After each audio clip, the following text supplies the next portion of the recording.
The broadcast is now starting. All attendees are in listen-only mode. Good afternoon. My name is Hunter Wiles, and I'm a paralegal at Wiles Parker. Thank you for joining us today for our monthly webinar Wednesday series presented by Wiles Parker and sponsored by the Texas Association for Home Care and Hospice. Today's topic is ADRs, prepayment reviews, post-payment audits, and suspensions, the impact of administrative enforcement tools on home health and hospice. Prepayment reviews are now being conducted by both UPICs, MACs, and RACs. While the government has placed some restrictions on their use, contractors continue to exercise great latitude in their scope and the length that they are imposed. Similarly, contractors remain in control of post-payments conducted and suspension actions recommended to CMS. In this webinar, attorneys Lorraine Rosado and Richard Pecor will discuss these enforcement actions and outline the adverse impact each action can have on your agency. This webinar is scheduled for 60 minutes with a Q&A session to follow. Lorraine has handled claims disputes involving major healthcare company payers, including Medicare, Medicaid, TRICARE, various Blue Cross, Blue Shield entities, and United Healthcare. She's experienced in working on large, complex administrative appeals of extrapolated alleged overpayments assessed by Centers for Medicare and Medicaid Services contractors, including Unified Program Integrity contractors. Lorraine has represented the entire spectrum of medical providers and suppliers, including primary care and specialty physicians and physician groups in private practice and hospital employment, dentists, mental health professionals, and others. Mr. Pecor is an experienced Texas attorney and has worked on a variety of healthcare-related matters and cases over the years. Richard has extensive civil litigation experience and represents clients in big box overpayment cases brought by RACs, zone and program integrity contractors, and program safeguard contractors. In recent years, Mr. Pecor has represented virtually hundreds of clients in healthcare-related cases, conducting legal research, handling depositions, and representing clients in contentious hearings. With that being said, let's get started. I'd like to welcome everybody. My name is Richard Pecor. I'm a senior attorney with Wiles Parker. My associate, Lorraine Rosado, is also a senior attorney.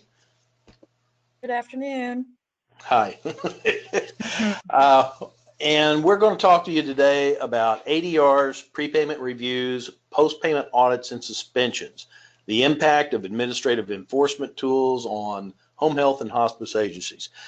I'm going to lead off and talk about ADRs, and Lorraine's going to talk about the pre and post payment reviews and audits and suspensions. She's had a lot of experience in these areas with particular situations with a lot of our home health providers and hospice clients, and I'm sure she's got some war stories she'd like to share with you. So, Hunter, if we can have the first slide, please. Of course, this outline, it's general information. It does not constitute legal advice, should not be used as a substitute for seeking legal counsel on your own. Your case is going to vary depending on the specific facts. Next slide, please. Before we get started on this, there's something I'd like to do, have a little fun.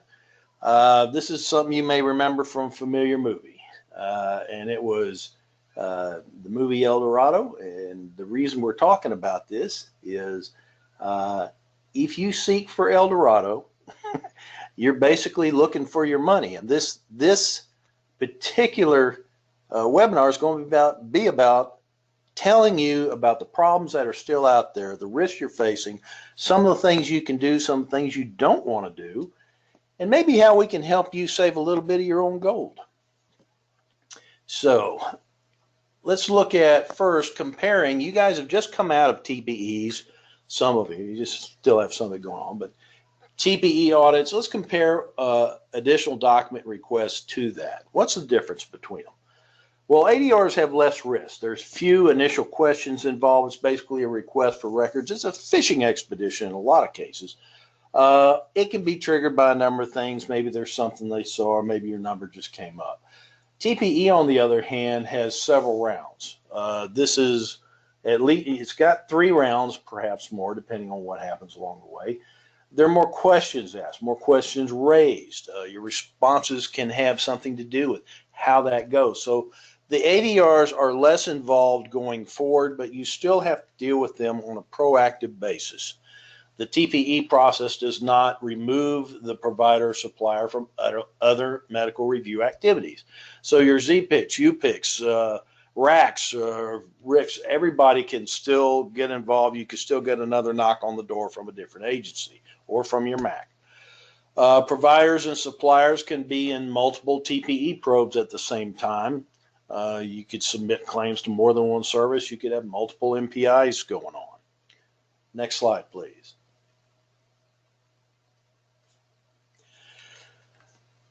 Part of Medicare's overall medical review program, the source authority for ADRs comes from two sections of the Social Security Act that pretty much say the same thing.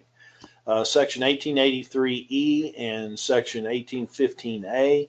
No such payment shall be made to any provider unless it has furnished such information as the Secretary may request in order to determine the amounts due such provider under this part for the period with respect to which the amounts are being paid or any prior period.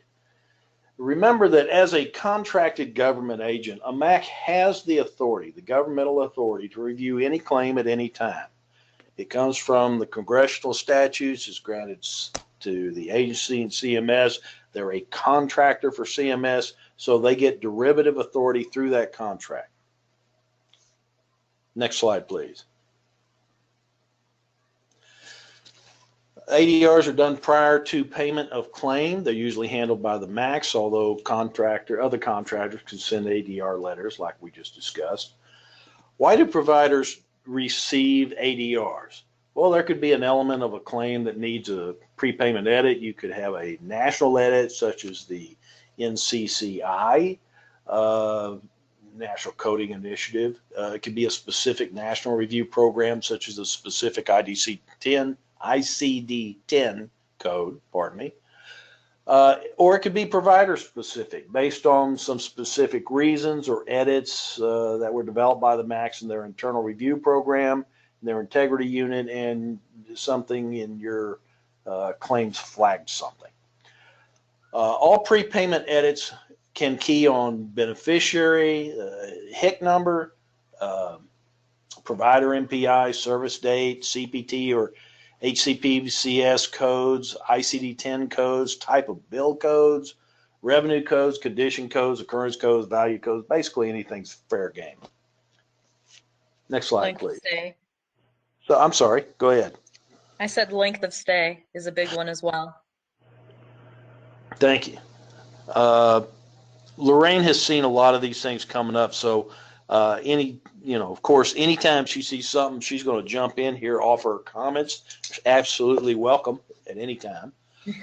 Thanks, Richard. I was just keeping in mind that our demographic here is home health and hospice, and both of those types of services are eligible for indefinite home health or hospice, depending on what the Medicare beneficiary is receiving, so long as the patient remains eligible, but sometimes that leads to long length of stay. And so that is one of the ways that Medicare contractors analyze data for home health and hospice agencies, is they look at length of stay for patients on those services. And that's good to know as far as those kinds of triggers. These are some of the things we were pointing out that we want you to pay attention to that could help you going forward in this process.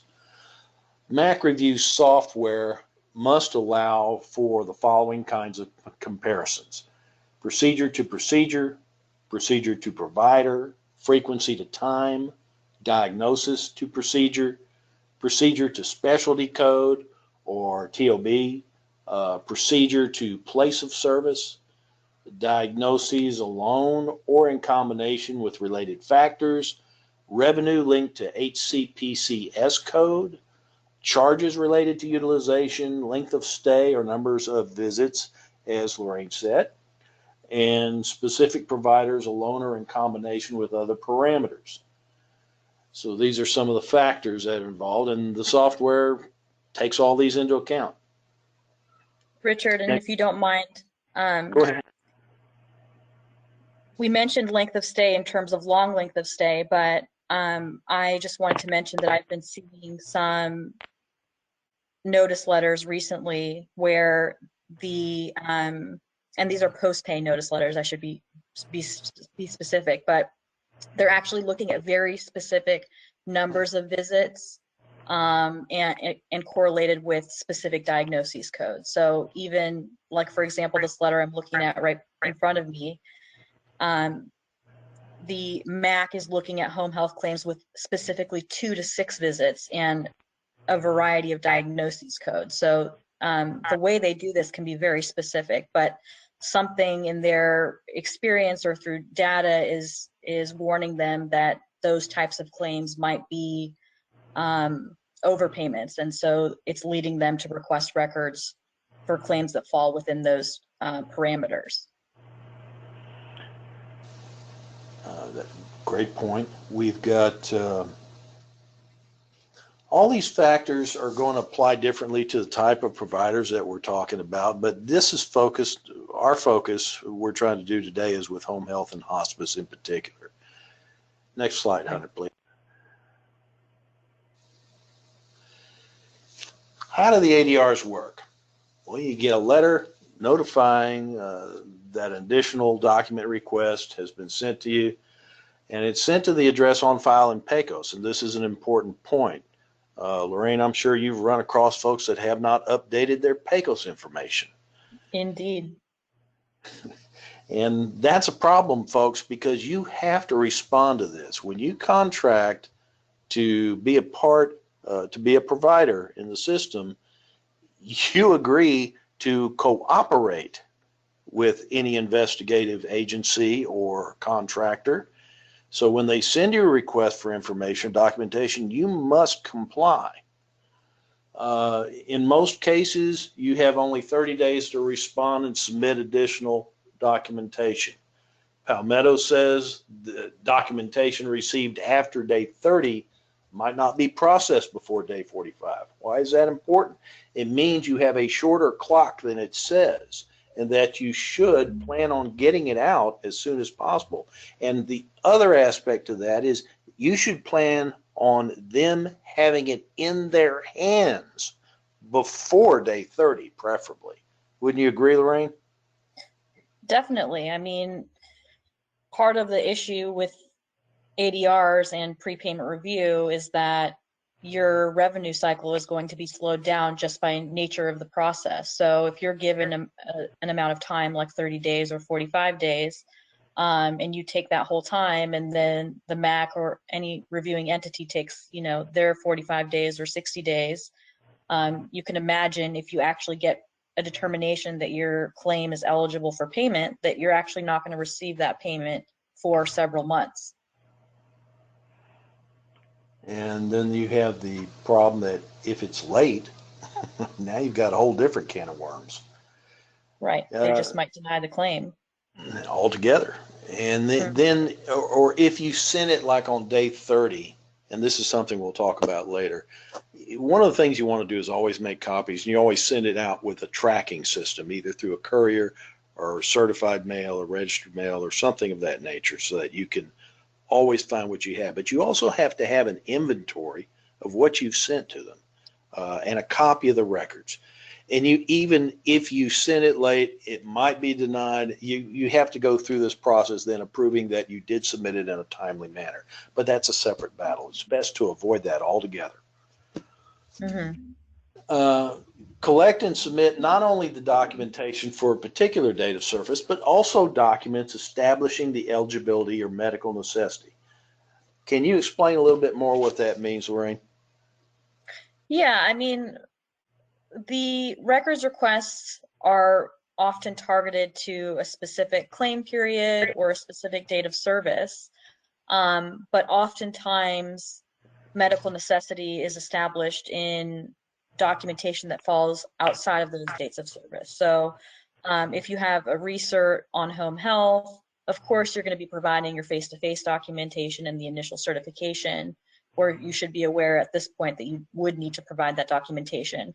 But sometimes skilled nursing notes in a preceding episode, or doctor's visits between the face-to-face and the dates of service that are being reviewed are helpful because they might highlight hypertensive episodes or other types of exacerbations, medication changes. So you should always think about the patient's entire clinical trajectory and include information that might seem to be outside of the scope of the records request, because it could be very valuable to establishing medical necessity of the services.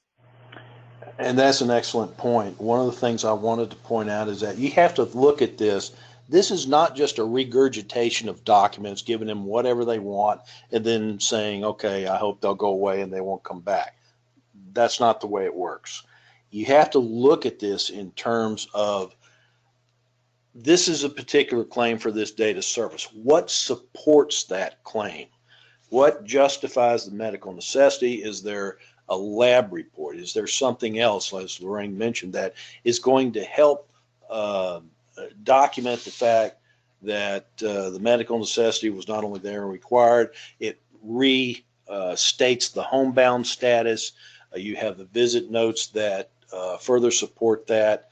All this information, the certification or recertification that is applicable, and perhaps depending on how long it's been, perhaps the preceding one. Each claim is individual, and you just, we're not looking to produce 2 months worth of records for one claim. What we're looking to do is be selective and find those documents and those records that do support the claim on the data service. And Richard, if I may, I think this really actually goes beyond records requests. I think that a lot of agencies stick to obtaining and maintaining the minimal documentation they need on file based on Medicare guidelines and regulations. But actually, if your skilled nurse is visiting with a patient who's saying that, they're going to their urologist because they're complaining of difficulty urinating and things like that, my advice is get that note from the urologist and include that and maintain that in your EMR, because particularly with post-pay review, and I know we're sort of jumping around here, but it can be very difficult to collect that type of documentation after the fact when the patient's no longer on your service and, days, months, or years have passed. So I always suggest to be, very thorough as you're servicing patients and maintaining that type of documentation, so that when you get a records request, you have everything you need to absolutely meet technical requirements and support medical necessity. And Lorraine, that's an important point to make, because when you get these ADRs, they're asking for everything to do with that claim. So you want to be inclusive rather than exclusive and say, oh, they're not going to need this. How many times have you and I talked with a provider that we're trying to help, and they said, well, I didn't give them that. I didn't think it was necessary. Yeah, I mean, it happens all the time, unfortunately. But I think, yeah, that's where we come in. Our experience in this process is that we understand all of the documentation that is really needed to substantiate the services. Let's try the next slide here, Hunter. Please, sir. Okay, let's talk about what you can do. You want to track all your ADR requests on a spreadsheet with their due dates, not just to make sure you track them, but that you respond in a timely manner. So you're not just recording what you have to do, but when you need to do it, when it needs to be out the door, and then what was the tracking number and was it received? So you want to make sure they actually received it, that you've got your tracking signature, that it's been, delivered. If you have a small census, try calling the MAC to see if the number of claims can be reduced. This can work particularly if it's a provider-specific ADR. Have you had any experience with that, Lorraine? Yeah. I actually wanted to mention something about the tracking, because I think that seems so basic and perhaps unnecessary. I mean, these days you have access to your Mac portal. You can sort of track what you've submitted and whether a claim is in appeal status. But actually, we've found that as the ADRs begin to add up and they're in different stages, records request, records submission, denial, first level appeal, denial, second level of appeal.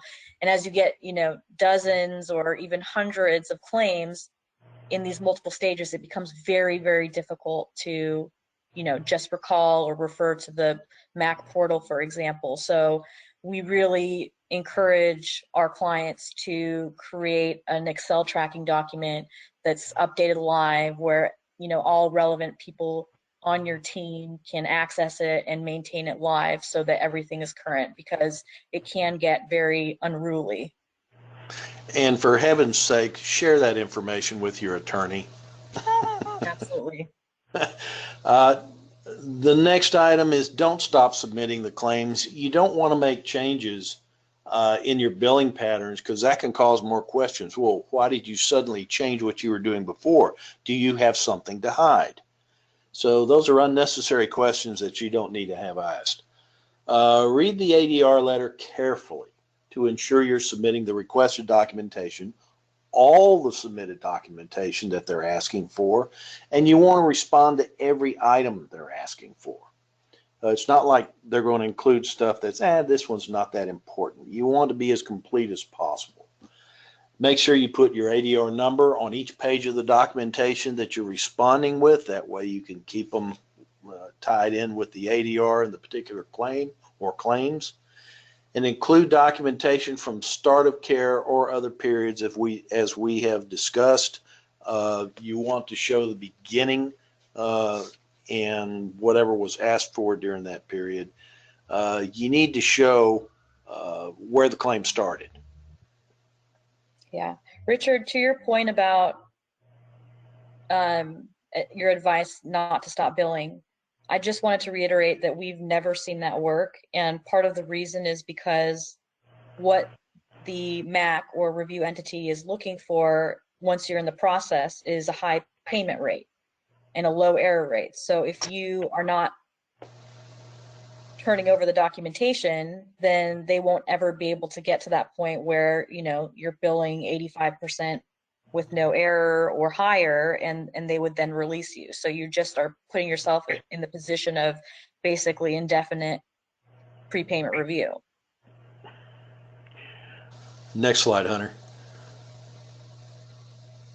I love when you come up with these points, Lorraine, because they're so practical. The bottom line on this stuff is that you have to look at this from the viewpoint of the reviewers. What is it that they're looking for? And Lorraine's given you some jewels here that you want to hang on to as far as keeping that perspective and say, what are these guys after? And what's going to affect that? So the process as we're looking at this is, first you want to send each ADR packet in separately. You want to include your ADR cover letter or a copy thereof. If Palmetto sent a fax cover sheet, put that in too. Consider submitting documentation electronically through the ESMD. Always keep a copy of the records you've submitted. And from my way of thinking, you need to have an inventory or index that is a quick look so you can tell what's going in. And pick up the phone and call the MAC if you have any questions. Yeah. Richard, going back to your point 5, you've mentioned that twice now, and it's so important. And I just want to reiterate that in our view, just relying on your EMR and saying, well, I can go back and pull the documentation, that's not sufficient. You need to actually maintain a copy of exactly what you submitted so that you can understand what was before the reviewer and if they made a mistake in terms of alleging something was missing, or, if the mistake was on your end, it's something that you need to add to the administrative record. So it's really important to actually maintain a copy of what you've submitted. And the inventory is important because it helps you, if there is a particular question or something, helps you go to it quickly. If you have a lot of records or a lot of ADRs that you're having to deal with, we're back to the issue of having to dig through a lot of paper. So the thought process that, oh, there's, I can always go back and find it. Well, and also it helps, if your documentation is a little bit different than other agencies, it can help the medical reviewer navigate your documentation and not overlook, maybe a face-to-face document or anything like that. yeah, it's a very important point. Next slide, Hunter. Also, things you can do if a visit note for the date of service requested mentions a test or a lab, you want to include it. If the note refers back to a previous visit, include that. This is going back to things that support the claim. If the ADR is for a lab or test code, include the visit note for when that lab or test code was ordered. For home health face-to-face encounters, you want to make sure it covers the date of service, the episode requested, the clinical information to support the medical necessity, the documentation, evidence of homebound status. You wouldn't believe it, but a lot of times folks just overlook this. I've run across that more times than I care to count, which is almost unbelievable. Make sure it's no earlier than 90 days prior to the start of care or more than 30 days after start of care. And make sure the note is an actual encounter note, not a summary. Yeah. Yeah, it's pretty shocking that still these days in 2021, given that the, face-to-face regulation changed in 2015 now, which mandated the inclusion of the actual face-to-face encounter note, that we're still seeing some agencies only include, for example, a face-to-face form and not the actual encounter note. It's so important to include that documentation. And we'll get to a point that I want to point out that the number one denial reason during the TPE audits was missing face-to-face documentation. Number one reason. Mm-hmm. Let's see. Next slide, Hunter. Okay, what not to do. This is where I was going with this. Top 6 reasons for denial.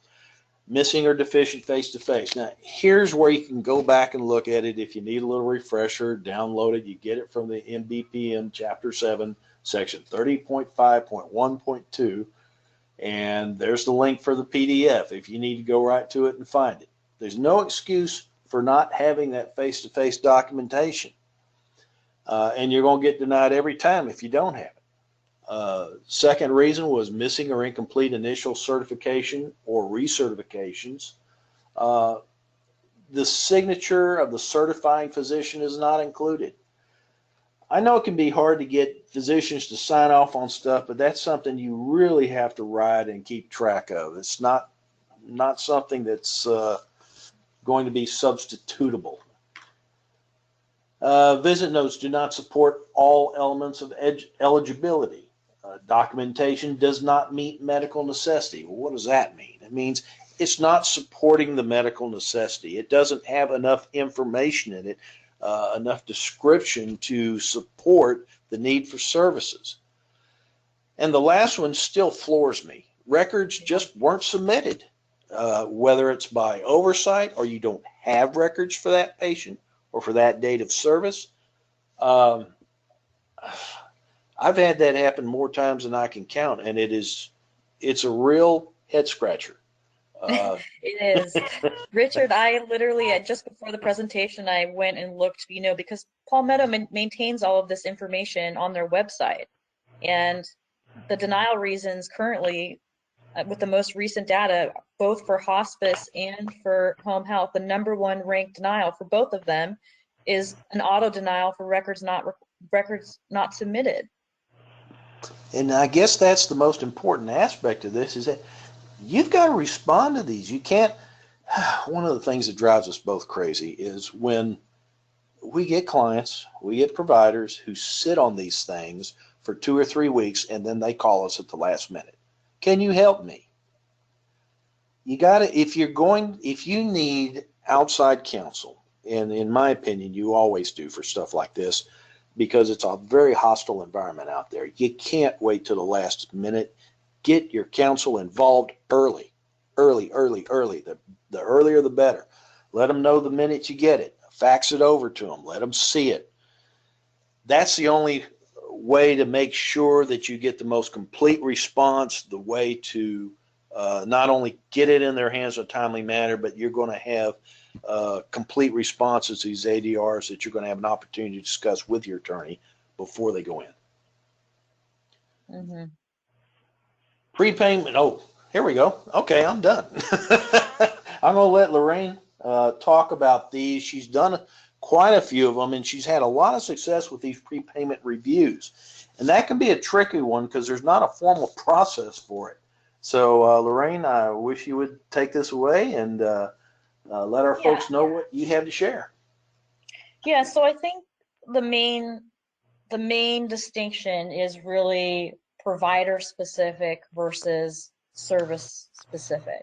So behind the scenes, your MAC and other Medicare contractors are constantly running data analytics, which is something we sort of touched on earlier on. And it could be, you know, sheer volume of billing, number of patients on your census, length of stay, specific diagnoses, specific number of visits correlated with specific diagnoses codes, as I mentioned in that example. So they're always running data analytics, and you know, they basically have formulas or something less formal where they're deciding that providers are coming up as a risk of billing for services that aren't appropriate, and therefore they are a risk to the Medicare Trust Fund, and so they're placed on provider-specific review, which is often 100%, which means every time you're billing a claim, they're going to spit out a request for records, and they're going to want to see that documentation and make a decision before issuing payment to your agency. And then there's service specific, and a lot of different bodies within HHS and CMS, including cert contractors, for example, are auditing and reviewing types of services and identifying specific issues that have proven to be a risk to the Medicare Trust Fund, and then they're putting edits, they're tasking the MAC or other contractors with edits, and they're saying basically these types of things are a risk to the Medicare Trust Fund, and therefore we want agencies who are billing in this manner to have their records reviewed to ensure that they are compliant and that they're actually receiving the reimbursement appropriately. So ahead of the presentation, I also looked at Palmetto's website because they post their active medical reviews too, in addition to claims denial data. And right now, the MAC, Palmetto, is looking at all home health claims. So it's not even specific to any of the factors we talked about. They're literally looking at every single home health claim. And the edit description is review of claims submitted for home health services for eligibility and medical necessity. And then for hospice, they have a GIP, a general inpatient care edit in place, which is to review inpatient claims for inpatient hospice care greater than or equal to 7 days for revenue codes 656 and place of service codes Q500, 5004 through Q5009. So if you are billing home health, or if you're billing GIP care, hospice care that's within these parameters, then you now know just by attending this presentation or having looked at Palmetto's website that those claims are going to be subject to service specific edits. So they have nothing to do with you as a provider. It's not based on, you know, billing aberrations specific to your agency or anything else you're doing. It just has to do with a general directive from CMS that this edit be put in place. Next slide, please. So to the extent that the prepayment review is issued by the Unified Program Integrity Contractor, which was formerly the Zone Program Integrity Contractor, they're one and the same, the UPIC will send notice to providers selected for prepayment review. That's generally the case. They're supposed to do that. We will say that we have seen them not provide notice, and it's a bit hectic to figure out, all of a sudden why a provider's not getting payment, and that's a whole to-do as well. But generally, they do send notice. Chapter 3 of the Medicare Program Integrity Manual mandates notice to the provider prior to the initiation of provider-specific prepayment review. So again, they're supposed to, and we've included the verbiage from the MPIM. So the ZPICs, UPICs shall notify selected providers prior to beginning a provider-specific review by sending an individual written notice. ZPICs, UPICs shall indicate whether the review will occur on a prepayment and postpayment basis, and they shall maintain a copy of the letter and the date it was mailed. Private payers are also increasingly placing providers on prepayment review, and this is important because, Medicare is obviously a huge source of revenue for most of our hospice and home health agency clients. And of course that makes sense just based on the age of the demographic. But, some of you usually have some miscellaneous claims that are under private pay, and it's possible that you can be placed on prepayment review by a private payer as well. And that can present a little bit of a complication in that they have their own nuanced policies, and so you need to understand what their process is, because the timelines and notice and things like that can be different than Medicare. Unlike Medicare and other governmental payers, very few private payer contracts go into much detail when it comes to how long a provider may be placed on prepayment review, nor do the contracts address how broad the scope of a prepayment audit may extend. And yeah, I mean, I've had clients who've been on prepayment review with a private payer for years, and it's just very difficult to get through to getting that turned off and settling payment on all those claims that have been denied or not paid. So it can be quite difficult. From a practical standpoint, this can delay private payer payments up to 6 months or longer. Providers can therefore be put into financial jeopardy because of the unexpected loss in revenues. I think that's definitely possible. It's, again, probably unlikely with home health and hospice just because you're far more weighted to Medicare, but yeah, it depends on your volume with a specific private payer. And Lorraine, I'd like to add something on that. One of the things that we talk about with all our clients is building a war chest. When you have audits and things like this, there's an old phrase, you might beat the rap, but you can't beat the ride. You're still going downtown, which means that you're going to have to get counsel. You're going to have to pay out money, and you're going to have to sustain your cash flow in the meantime. If you do not have funds set aside to sustain your business during these processes, you're going to be in trouble. So that's something you should plan for. It should be considered part of your business plan, part of a business decision, so that you can operate and still make your payroll and everything going forward. Thank you. Next slide, Hunter. Yeah, thank you. Of course, I think that's part of our, mantra here in this presentation. Do not ignore the problem. Don't ignore the records request. Submit the records. So review the claims and associated documentation before sending it in, asking questions like, was the care medically necessary? Does the documentation show that? Is there evidence that the services were actually provided? Have all of the coverage requirements been met? Check the LCDs, check the national coverage determinations to make sure. Aside from medical necessity and technical requirements, we have the billing and coding. Was the claim properly coded? Was the claim properly billed? Was the claim properly paid? It's important to evaluate all of that ahead of submitting the records. To the extent you identify problems, try to rectify that. If there was a billing issue, for example, it's a prepayment review, the claim is very likely to be less than a year old, right? You have the ability to potentially correct the claim. So reviewing the documentation and the coding ahead of submitting will reduce your chances of having a denial. And so it's an important process to go through with each claim that you're submitting documentation for. Next slide, please. Post-payment reviews.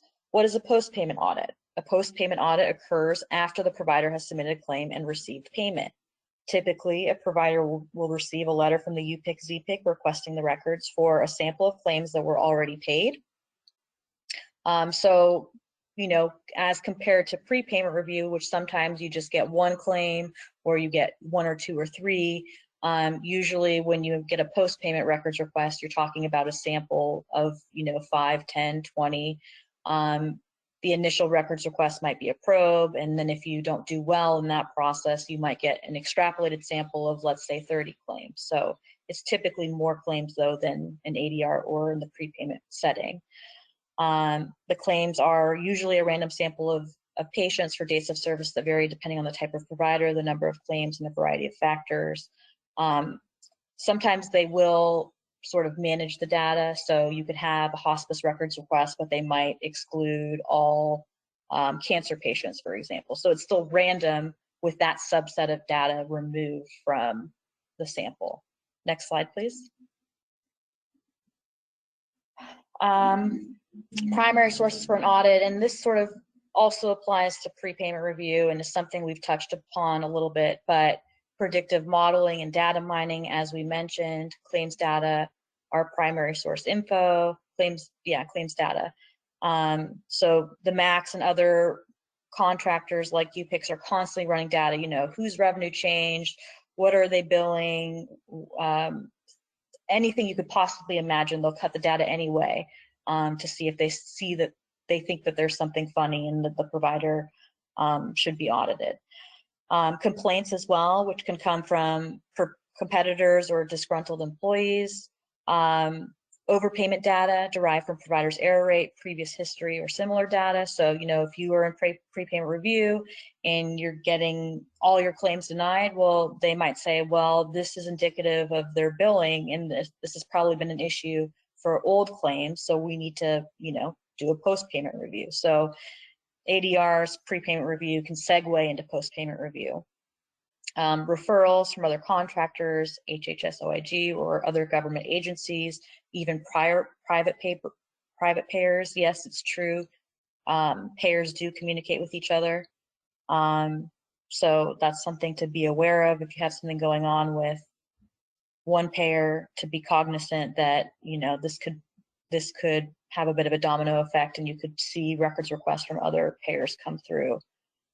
Government agency reports from HHS, OIG, GAO, or similar reports, and state licensing boards, including physician nursing, pharmacy boards, and so on. Next slide, please. Oh, go ahead, Richard. Lorraine, I just wanted to mention one thing that is applicable here in Texas, is that if you have an overpayment that comes through this process and it's more than $100,000 and it's private pay, that is automatically being referred to Texas OIG, HHSC OIG for investigation. Yeah, and it's not hard to get that level of an overpayment with home health and hospice on a post-payment review. So next slide, please. Primary concerns with post-payment audits: overpayment demand letters can be costly. You know, like we said, the sample is typically bigger. Sometimes it can be extrapolated. It's also for claims that are typically several years old. So, you know, the money's already come in and been used to pay staff and what have you. So they can be very expensive. They can result in extrapolated damages. So if you have a statistically relevant sample that form the basis of the of drawing the sample, then the contractor might extrapolate the damages if there's a high error rate. So, you know, your actuals on 10 claims could be a whole lot more if the data is being applied to, you know, 2 years of home health or hospice claims. You can just reflect on what your revenue is for a year or two, and you can understand what your scope of outer liability is, and it's probably very high. Multiple errors are often identified due to the massive amount of minute technical details in the guidelines and coverage determinations. UPICs, CPICs often identify and allege multiple technical and substantive errors in many of the claims which they review. And this is, I mean, a difficult reality of the process is it's very rare that you're going to get a denial for one thing. They're going to throw everything at you that they can possibly think of, and they'll probably even throw in a few things that are totally incorrect, you know, just to make it extremely difficult for you to navigate the appeals process. But, you know, all the technical requirements for certifications, face-to-face, medical necessity, it's all on the table. Next slide, please. So the appeals process, which begins once you receive the demand letter, you have 5 levels basically: redetermination, reconsideration, ALJ level, council level, district court. I think probably the most important thing to understand, and probably most of you already know this, is that the process is very, very slow. And it takes a very long time to get to the 3rd level of appeal if you're not getting any favorable determinations at the first 2 levels. And so to the extent that your overpayment amount is high and the government has recouped the money, it can be very difficult to make it through to the higher levels of appeal and get those unfavorable determinations reversed. There are certain financial things you can do if you truly can establish need within the requirements of the Medicare financial management level. You could theoretically get an extended repayment plan, which means you agree to pay the overpayment back in installments. But generally, it is a very difficult process. Next slide, please. Another consideration is just the sort of downturn in appeal statistics over the last 8 years or so. We're seeing a huge decline in favorable outcomes.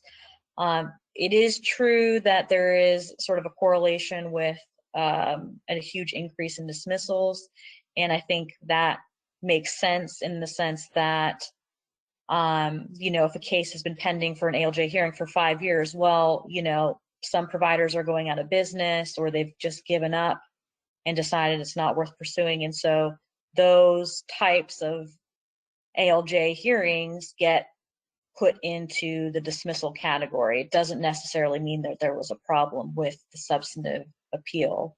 But I think the overall data is, you know, it's not great for providers, and that we're not seeing as much fully favorable outcome as we used to. Next slide, please. Suspension. Well, suspensions are horrible. If a provider is placed on suspension, that means the provider will not receive payment for claims submitted to Medicare for up to 180 days. There are various things that can trigger a decision by CMS to suspend a provider, including a credible allegation of fraud, which is defined very liberally in favor of CMS. An overpayment of an undetermined amount has been identified, or payments that have been made may be incorrect. So for example, a UPIC may have issued a records request and they're in the midst of their review and they say, wow, CMS, there are a lot of issues here.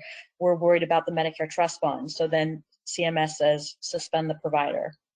Or another example is the provider fails to respond to a records request. Again, Richard and I are scratching our heads here, but it does happen often. Next slide, please.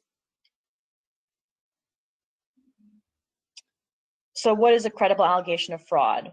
Fraud hotline complaints, claims data mining, provider audits, law enforcement investigation. It's basically whatever the government wants it to be, and it's going to stick.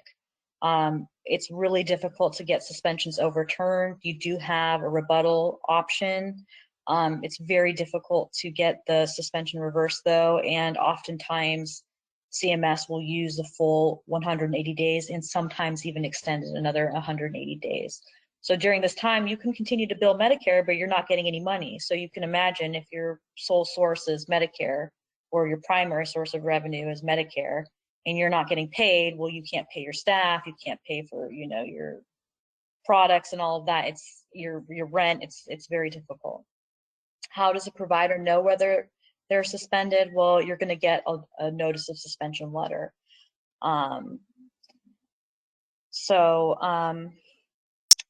in some cases, you might get it after it's been put into effect. So, and they'll say that they haven't given you an advance notice for, you know, because perhaps they're alleging fraud or because of concerns to harm to trust funds, but you will get a letter at some point. If it's after the suspension has been put into place, it's usually only a few days. It's not, you know, long after, and you would realize anyway, you'd call your MAC up and say, hey, why am I not getting paid? You know, after your first 5 claims aren't getting paid in their regular process. So next slide, please. After receiving notice of a suspension, if prior notice is required, then the UPIC must give the provider an opportunity for rebuttal, as I mentioned.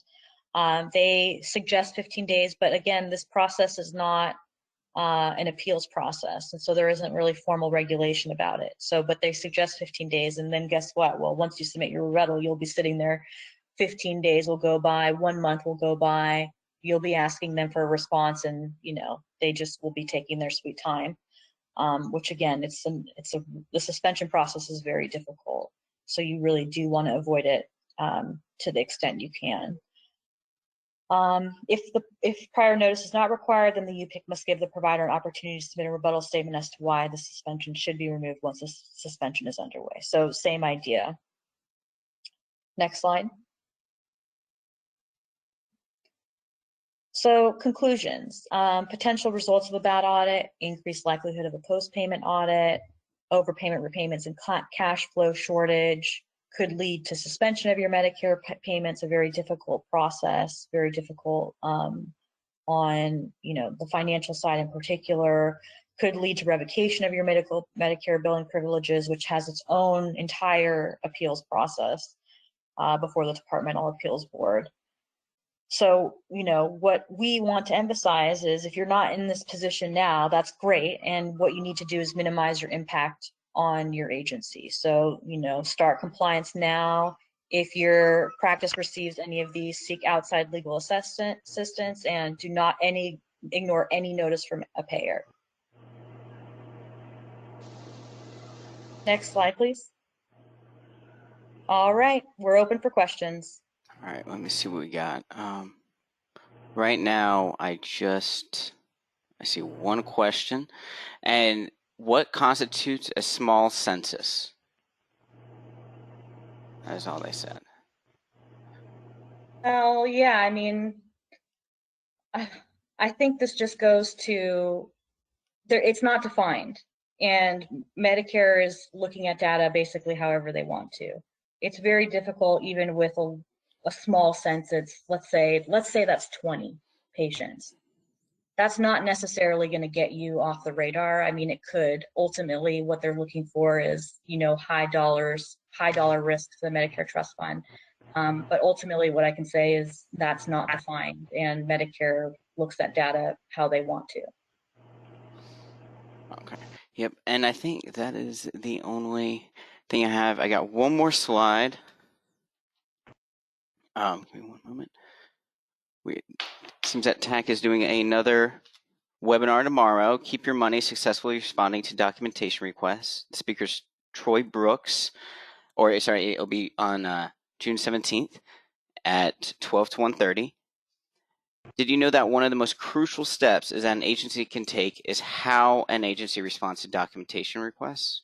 Sooner or later, every agency will receive a request for additional patient files.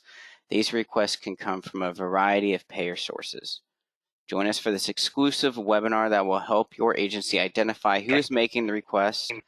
Then we'll assist in setting up a system to receive, analyze, and respond to important requests in the best and most efficient way possible. Don't get caught wasting time and money, not to mention additional money trying to protect your agency. Learn what agency requests information and how you should proactively respond in addition to responding to an unfavorable decision. The session objectives that attendees will be able to here are identifying one law enforcement agency that may request documents, identifying one payer source that may request documents, identifying one reason that makes it important that documents are efficiently labeled or legible, identify one method to ensure that documents are in an effective, legible format, and how to handle an unfavorable decision after a response to a request for documents. And that will be taking place on June 17th. And that being said, thank you so much for joining Lyles Parker in this TAC webinar. Thank you so much, everyone. Thank you. Thanks, Hunter. Thanks, Richard. Have a great day, everyone.